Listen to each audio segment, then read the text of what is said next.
இந்த வீடியோல செக்கச்சி வந்த வானம் பார்ட் 2 படத்தோட ரிவ்யூ தான் பார்க்க போறோம். நான் வளரலாம் இல்ல, உங்களை மாதிரியே நானும் தக் லைஃப் படத்துக்கு தான் போறேன் அப்படின்னு நினைச்சிட்டு போனேன். கடைசியில ஃபுல் படத்தையும் பார்த்தா நம்ம மணி சார் எடுத்த செக்கச்சி வந்த வானம் படத்துக்குள்ள போயிட்டு வந்த மாதிரி தான் இருந்துச்சு. நாட்டுக்கோழி போறோம்னு சொல்லிவிட்டு போட்டா கோழியை போட்டாங்கடா, நம்ம ஏமாந்துட்டோம்டா. இல்ல இது தக் லைஃப் படம் தான், எந்த படத்தோட பார்ட் 2வும் கிடையாது அப்படின்னு சொல்லி கிளைமேக்ஸ்ல ஒரு பாட்டை போட்டாங்க. விண்வெளி நாயகா அப்படின்னு சொல்லி நம்ம ஸ்ருதிகாசன் பாடுற மாதிரி ஒரு பாட்டு. அது கேட்டதுக்கு அப்புறம் தான் இது உண்மையிலேயே தக் லைஃப் தான் அப்படின்னு நம்பிக்கை வந்துச்சு.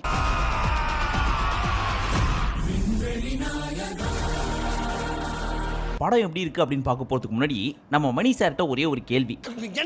சார், ஒன்ஸ் அப்பான டைம்ல வரிசையா ஹிட் கொடுத்துட்டு இருந்தீங்களே, மௌனராகம், நாயகன், அக்னி நட்சத்திரம், தளபதி, ரோஜா, அப்படி இப்படின்னு அப்பேற்பட்ட படத்தை எடுத்த நீங்களா இந்த மாதிரி ஒரு படம் எடுத்துருக்கீங்க? ஒத்துக்கிட மனசு இல்லனாலும்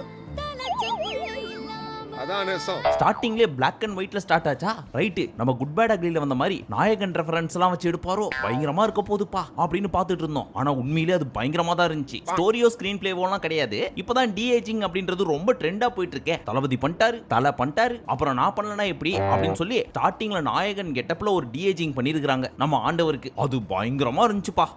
நீ நானும் ஒண்ணு கடைசி வரைக்கும்.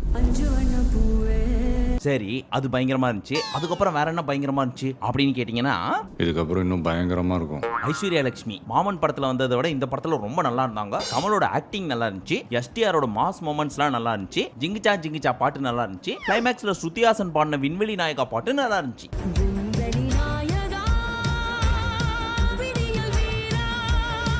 புரிஞ்சு போச்சே. ஆக மொத்தத்துல படம்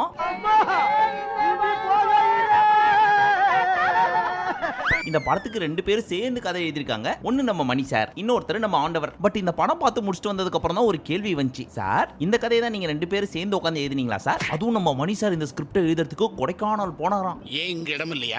சரி, அப்படி என்னதான் கதை அப்படின்னு என்கிட்ட கேட்டீங்கன்னா நான் சொல்ல மாட்டேன், அது ஸ்பாயிலர் ஆயிரும். ஒரு சிலர் நீங்க போய் படம் பார்க்கணும்னு நினைப்பீங்கல்ல, சோ நீங்க போய் பார்த்துட்டு வாங்க.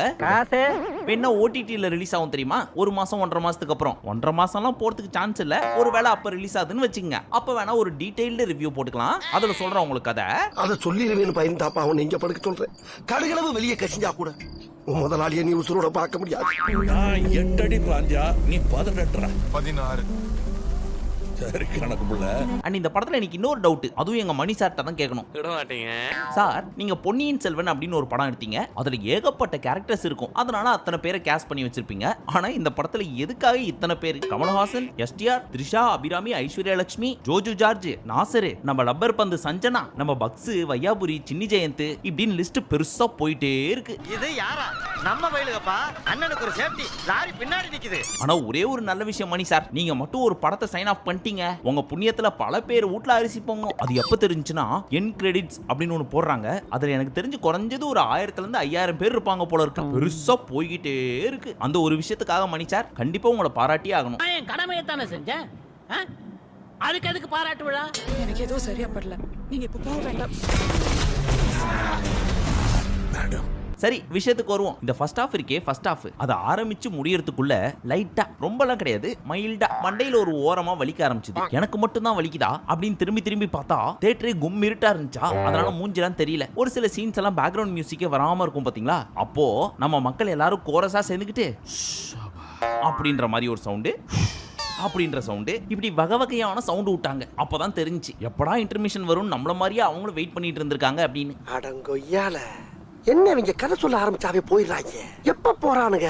இந்த காலத்துல கதை இல்லைனாலும் பரவாயில்ல, திரைக்கதையை வச்சு ஒப்பேத்திடலாம் அப்படின்னு சொல்லி நிறைய படத்தை ஓட்டியிருக்காங்க. அது சூப்பர் ஹிட்டும் ஆயிருக்கு. அந்த வகையில் இந்த படத்தோட கதை பழைய கதையா இருந்தாலும் அட்லீஸ்ட் ஸ்கிரீன் பிளேல தட்டி தூக்கிடுவாங்க அப்படின்னு பார்த்தா, இந்த ஊர் திருவிழா அப்பெல்லாம் ஸ்லோ மோஷன்ல யாரு சைக்கிள் ஓட்டி லாஸ்டா வராங்களோ அவங்க தான் வின்னர்னு சொல்லுவாங்க பாத்தீங்களா. அந்த மாதிரி கதைக்கும் திரைக்கதைக்கும் பயங்கரமான போட்டி. என்னை விட நீ ஸ்லோவா போறியா, இது உன்னை விட நான் ஸ்லோவா போறேன் அப்படின்னு அடிச்சுக்குதுங்க. நாம தான் கையில் எடுத்துக்கணும். இதுல பரிதாபம் யாருன்னு கேட்டா நம்ம பெரிய பாய் தான். நம்ம மணி சாரா அவர் விட மாட்டாரு. நம்ம பெரிய பாய் வாயை திறந்து என்ன விட்டுருங்கயான்னு கேட்க மாட்டாரு. வேற வழியே இல்லாம ஒண்ணுமே இல்லாத டப்பா சீனுக்கெல்லாம் பயங்கரமான பிஜிஎம் போட்டுருக்கிறப்பவே தெரிஞ்சு ரொம்ப கஷ்டப்பட்டிருக்காரு தலைவர் அப்படின்னு. சொன்னாலும் தப்பு, சொல்லட்டாலும் தப்பு. அவஸ்தப்படுறா சார். அமரன் தான் எல்லாத்தையும் பார்த்து பண்ணா, நான் என்ன இதுக்கா?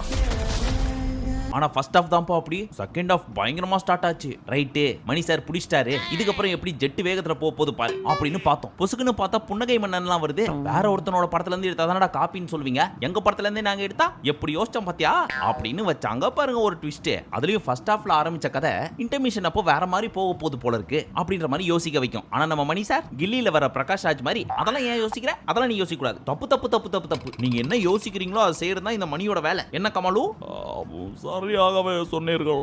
என்ன இதெல்லாம் நமக்கு தான் வரல, விட்டுடுங்க அப்படின்னு நம்ம யோசிச்சதை அப்படியே எடுத்து வச்சிருக்காரு நம்ம மணி சார். அதுலயும் கிளைமேக்ஸ்ல ஒரு ட்விஸ்ட் வைக்கிறேன்னு சொல்லி ஒன்னு வச்சாங்க பாருங்க, சான்ஸே இல்ல. பட் சும்மா சொல்லக்கூடாது, படத்துல நடிச்ச எல்லா கேரக்டர்ஸுமே அவங்களுக்கு கொடுக்கப்பட்ட ரோல தி பெஸ்டா பண்ணியிருந்தாங்கப்பா. அவனுக்கும் எனக்கும் நடக்கிற கதை நீயா நானா? சரி, படம் தான் இப்படி போயிட்டு இருக்கே, நல்லதா 3 பாட்டு நம்ம பெரிய பாய் போட்டு விட்டுருக்காரு, அந்த பாட்டையாவது ஒழுங்கா போடுவாங்க அப்படின்னு பார்த்தா ஜிங்குச்சா பாட்டும் பாதிலே கட்டு புதுசா எடுத்துட்டு வந்து உள்ள ஏதோ சொருகி வச்சிருக்காங்க. என்ன கிளப்பே நினைச்சியா? 5 இங்க இருக்கு, மிச்சம் 60 எங்கடா போச்சு? அப்புறம் இந்த சுகர் பேபி அது வேற மாதிரி. உனக்கு கொட்டி கொட்டி கிடக்கு. ஒருவேளை நீங்க படத்துக்கு போனீங்கன்னா த்ரிஷா சுகர் பேபி அப்படின்னு பாட்டு பாடிட்டு இருக்கிறப்போ அவங்க லிப்பை க்ளோஸா வாட்ச் பண்ணுங்க. நம்ம பசங்களுக்கு சொல்லணும்னு அவசியம் இல்ல, கண்டிப்பா வாட்ச் பண்ணுவாங்க. ஆனா இந்த சுகர் பேபின்னு வர்றப்ப மட்டும் க்ளோஸா வாட்ச் பண்ணுங்க, ஏன்னா அந்த இடத்துல லிப்சிங்க் ஆயிருக்காது. இல்ல நம்ம ஆளுங்க லாஸ்டா மாத்தி விட்டாங்களா அப்படின்னு தெரியல. எனக்கு எப்படி கேட்டுச்சு அப்படின்னா சுகர் பேபிக்கு பதிலா சுகர் டேடி அப்படின்னு தான் பாடியிருக்காங்க போல இருக்கு. லாஸ்டா அந்த டேடியை தூக்கிட்டு பேபி அப்படின்னு மாத்திருக்காங்களோ அப்படின்ற டவுட் வந்துச்சு. படம் பாத்தீங்கன்னா நீங்களும் வந்து கமெண்ட்ல சொல்லுங்க. சொல்லலாம்.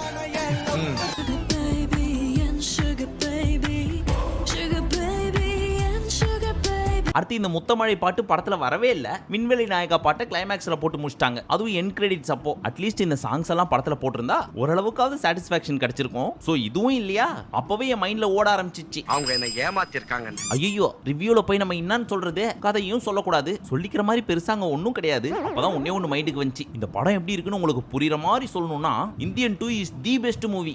உன்னை விட உன் மாப்பிள்ள ஸ்மார்ட்டா இருக்கா? சரி, படத்துல பாக்குற மாதிரி என்னதான் இருக்கு, உண்மையா சொல்லு அப்படின்னு கேட்டீங்கன்னா நம்ம எஸ்டிஆருக்காக கொஞ்சம் பார்க்கலாம், ஓகே, ஆண்டவருக்காக பார்க்கலாம். அவரோட ஆக்டிங் தான் நமக்கு தெரியுமே, அவருக்கெல்லாம் நடிக்க சொல்லியா தரணும். நீங்க ரொம்ப புகழ்றீங்க. பாரியா, புகழ்ச்சி பிடிக்காத ஆளியா? சோ இவங்க 2 பேரை தவிர்த்து என்னால எதுவும் கண்டுபிடிக்க முடியலப்பா, வெரி சாரி. மணி சார், நீங்க ஏன் நம்ம தளபதி துப்பாக்கியை சிவகார்த்திகேயன் கையில கொடுத்த மாதிரி உங்க மைக்கையும் கேமராவையும் தூக்கி இளம் டைரக்டர்ஸ்ட்ட கொடுக்க கூடாது? உங்க புண்ணியத்துல அவங்களும் வாழ்ந்துட்டு போவாங்கல்ல, சோ பார்த்து பண்ணி விடுங்க. இது என் கடமை. உங்கள மாதிரி அழகான இளைஞர்கள் தமிழ் சினிமாவுக்கு தேவை. இதுக்கு முன்னாடி எத்தனையோ படங்கள் வந்திருக்கு, அதுலயும் அங்க இங்க லாக் இருக்க தான் செய்யும். ஆனா லாகே ஒரு படமா இருந்துச்சுன்னா எங்களை பத்தி யோசிச்சு பாத்தீங்களா? டிக்கெட் காசு, பார்க்கிங் காசு, பாப்கார்ன் காசு கூட விட்டுருங்க, தியேட்டர்காரங்க சந்தோஷமா இருக்காங்கன்னு விட்டு போலாம். ஆனா கிட்டத்தட்ட 2 மணி நேரம் 42 நிமிஷம் உள்ள உட்கார்ந்திருக்க எங்களோட நிலைமையை கொஞ்சம் யோசிச்சு பாத்தீங்களா? 3 மணி நேரம் மூச்சு திணற அடிச்சானுங்க.